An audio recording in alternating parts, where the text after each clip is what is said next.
ప్రస్తుతం మనం డోర్నకల్లు మండలం పెరమల్ల సంకీస గ్రామ పంచాయతీ పరిధిలో ఉన్నాం. బీఆర్ఎస్ పార్టీ సీనియర్ నాయకులు తుమ్మా వెంకరెడ్డి గారు మనతో పాటు ఉన్నారు. నమస్కారం సార్. సార్, మీరు మాజీ ఎంపీపీగా వైస్ ఎంపీపీ కూడా పనిచేశారు సార్. మీరు చేసిన ఆయంలో ఈ గ్రామానికి కానీ మండలానికి కానీ ఎలాంటి అభివృద్ధి కార్యక్రమాలు బీఆర్ఎస్ పార్టీలో కొనసాగించారు సార్? సిసిరులు పోసినాం, డంపింగ్ యార్డు కట్టి స్టేషన్ యార్డు కట్టించినాం సార్. గత 10 ఏళ్ళు బీఆర్ఎస్ పాలనలో ఉంది సార్. బీఆర్ఎస్ ప్రభుత్వ ఆయంలో సంక్షేమ పథకాలైనటువంటి బీసీ బంధు కానీ, ఎస్సీ బంధు కానీ, డబుల్ బెడ్రూమ్ ఇల్లు కానీ, మిషన్ భగీరథ వాటర్ గ్రామానికి ఎలా అందినాయి? ఆ పథకాలు ప్రజలకు ఎలా చేరువైనాయి బీఆర్ఎస్ ప్రభుత్వ ఆయం? మిషన్ భగీరథ నీళ్ళు కంటిన్యూ నడిచినాయి. అప్పుడు రైతు బంధు అందరికి వచ్చినాయి. ఇప్పుడు 4 ఎకరాల వరకు ఇచ్చారు, బంద్ అయింది సార్. బీఆర్ఎస్ ప్రభుత్వ ఆయంలో సంక్షేమ పథకాలైనటువంటి రైతు బంధు కానీ, రైతు బీమా కానీ, కళ్యాణ లక్ష్మి కానీ, సంక్షేమ పథకాలు, మిషన్ కాకతీయ చెరువుల పూర్తి కూడా చేస్తారు. ఇలాంటి కార్యక్రమాలు కొనసాగించారు. ఎలా అప్పుడు 10 ఏళ్ల పాలన ఎలా జరిగింది? అప్పుడు బాగున్నది. ఇప్పుడు ఏముండే అలివి కానీ హామీలు ఇచ్చారు, బడ్జెట్ లేదు. ప్రస్తుత కాంగ్రెస్ పార్టీ 6 గ్యారెంటీలు అధికారంలోకి వచ్చింది. 6 గ్యారెంటీలు ఎలా అమలవుతుంది? ప్రజల స్పందన ఏ విధంగా ఉంది సార్? ప్రజల స్పందన ఇప్పుడు కొద్దిగా వ్యతిరేకతనే ఉంది. ఎన్ని అమలవుతున్నాయి గ్యారెంటీలు అంటాడు కానీ ఏమి ఇవ్వటలేదు కదా. ఇస్తా అంటాడు, ఇవ్వట్లేదు. ఉచిత బస్సు అంటున్నారు. ఉచిత బస్సు ఒకటి నడుస్తుంది, 200 యూనిట్ కరెంటు ఒకటి నడుస్తుంది. రైతులకు 2 లక్షల రుణమాఫీ చేసిన అంటున్నారు. 500 రూపాయల సన్నవడ్ల బోనస్ అంటున్నారు. అంత సార్ వానకాలం సన్నోడ్లు బోనస్ అయితే ఇచ్చిండు. యాసంగి మరి ఇస్తాడో ఇవ్వడో తెలదు. ఈ రైతు బంధు ఎంతవరకు, ఎన్ని ఎకరాల వరకు పడ్డది? 4 ఎకరాల లోపు ఉంటుంది.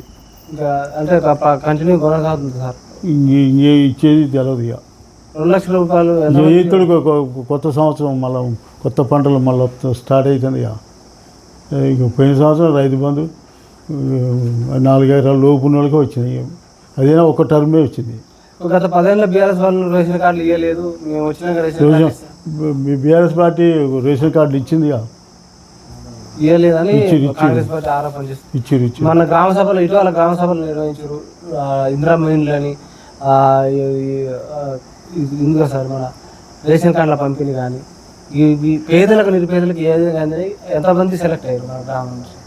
మన గ్రామంలో వాళ్ళు పార్టీ అనుకూలంగా ఉన్న వాళ్ళకే ఇచ్చుకున్నారు.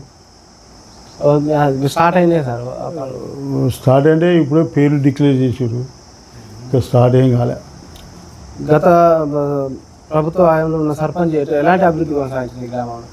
సర్పంచ్ సిపిఎం సర్పంచ్ వాళ్ళు ఏం చేయలేకపోయారు. ఏం డెవలప్మెంట్ లేదు. గతంలో ఉన్న ఎమ్మెల్యే ఇక్కడ డోర్నకల్ నుంచి పోటీ చేసిన ఎమ్మెల్యే రెడ్డి నాయక్ గారు ఓడిపోవడానికి కారణం ఏమైంది సార్?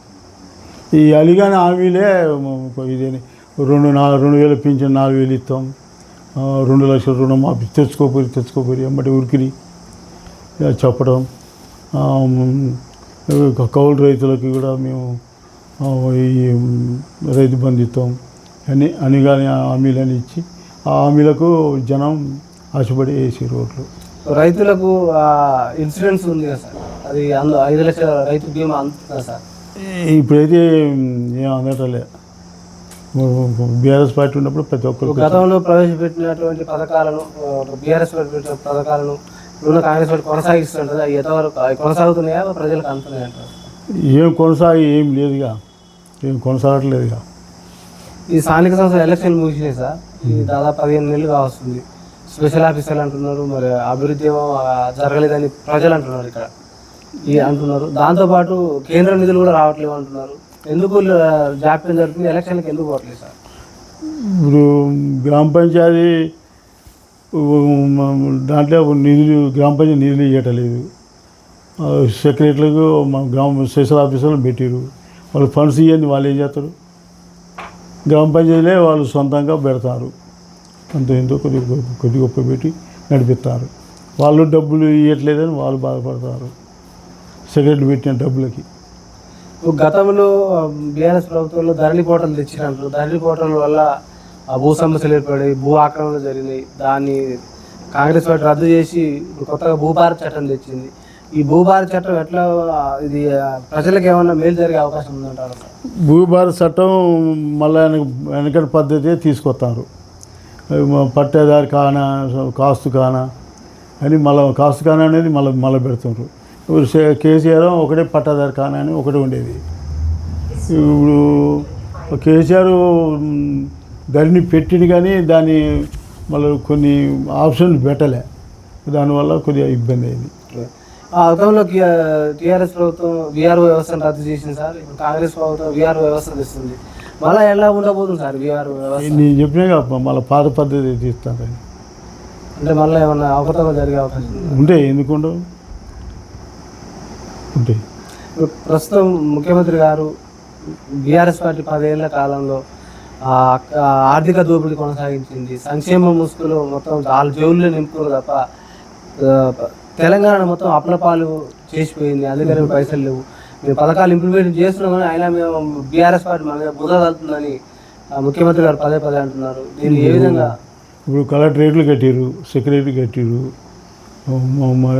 మన ఇది హాస్పిటల్ కాలేజీలు ఇవన్నీ కట్టిరు కదా, అవన్నీ కనపడుతున్నాయి ఇక. వీళ్ళు చేసింది ఒక్కటి లేదుగా. బీఆర్ఎస్ ప్రభుత్వంలో కాళేశ్వరం ప్రాజెక్టు ₹1,00,000 అది 37,000 ఉన్న డిపిఆర్ రిపోర్ట్ ప్రకారం 37,000 కోట్లు ఉన్న ప్రాజెక్టుని ₹1,00,000 తీసుకుపోయారు. వాళ్ళు దాన్ని ఏటీఎం లాగా వాడుతుంది బీఆర్ఎస్ పార్టీ అని కాంగ్రెస్ పార్టీ ఆరోపణ చేస్తే అక్కడ పిల్లలు కూడా కుంగిని అంటున్నారు. మరి ఇది అంటే మొత్తం అది ప్రజాధనం అంతా దుర్వినియోగమైంది అనుకోవచ్చా సార్? ఇప్పుడు కొంచెం జరిగింది, అది దాన్ని బాగా చేస్తే ప్రాజెక్ట్ నడుతుందిగా. దాన్ని బాగా చేయలేక కేసీఆర్కి మంచి పేరు వస్తుందని దాన్ని పడబెట్టి పోయిందని అనిపిస్తారు సార్. ఎలక్షన్ అంటే డబ్బు మద్యం ప్రజలను రాజకీయ పార్టీలు ప్రలోభాలకు గురి చేస్తున్నారు. మద్యం డబ్బును ఎరవేసి ఓట్లు దండుకుంటున్నారు. దానివల్ల సరైన నాయకుడు రాకూడదు, ఊర్లు కూడా అభివృద్ధి చూడలేదు.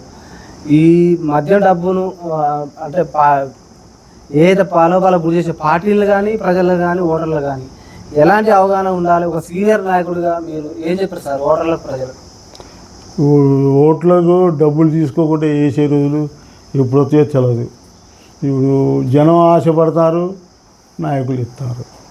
త్వరలో అంటే ఈ యువత కూడా సార్ ప్రధానంగా యువత డ్రగ్స్కు మద్యానికి బానిస అయిపోయి వాళ్ళ జీవితాలు చిన్నవి. యువతలో మార్పు రావాలన్నా లేకపోతే ఉపాధి కల్పించాలన్నా ప్రభుత్వాలు ఎలాంటి చర్యలు తీసుకోవాలంటారు మీరు సీనియర్ నాయకులు? వాళ్ళు ఉద్యోగాలు కల్పిస్తే కొద్దిగా తక్కువ అవుతుంది సార్. త్వరలో స్థానిక సంస్థల ఎలక్షన్ రాబోతున్నాయి సార్.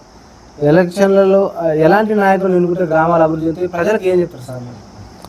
గ్రామం నాయకులు మంచి నాయకులు చూసి ఎన్నుకుంటే మంచిదే, కానీ ఇప్పుడు మీరు అన్నట్టుగా ఈ పైసలకు ఆశపడటం, మద్యం ఆశపడటం ఇప్పుడు స్థానిక సంస్థలకు ఇంకా ఎక్కువ అవుతుంది.